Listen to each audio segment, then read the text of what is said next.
meals, the meals and drinks and accommodations and everybody, whoever needs anything, you please give. This is whatever all my students should be doing. He said that, no matter whatever the principle is, but his sort of teaching was that way. And people were doing that.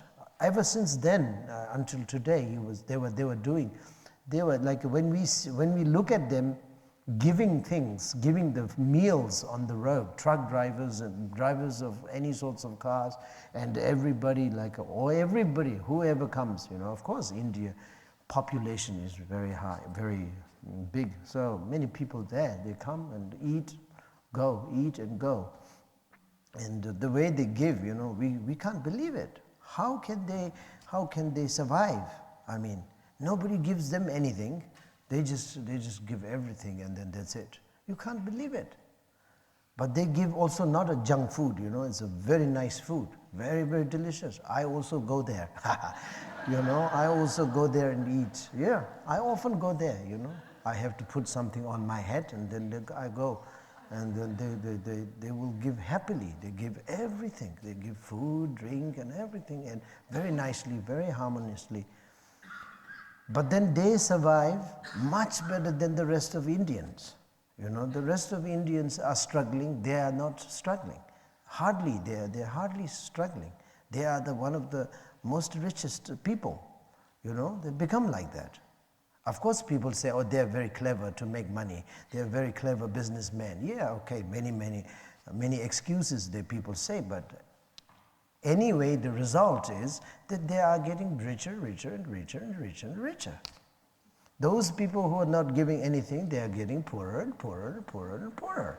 I mean, this is just generally speaking, I'm talking about, Of course, there are some individual, some special cases are there, definitely. I'm not talking about specific kind of thing, but generally speaking, you just can't believe it, This is a really like an interesting kind of phenomena.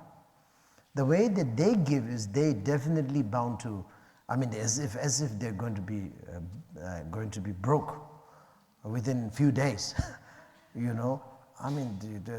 Really, for sure. It's like that. But then, it's just, I don't know, whatever you may call. You can call it blessing, you can call it karma, you can call it merit, you can call it whatever. But this works that way. So the practice of generosity gives lots of, not only spiritual happiness, but the materially also you will gain a lot. This is what I really can say 100%, like from my experience and from what I can see.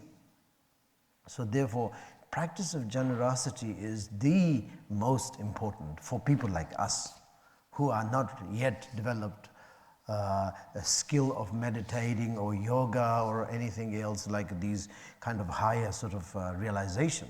We don't have that higher realization. Meanwhile, practice generosity. That's all. That's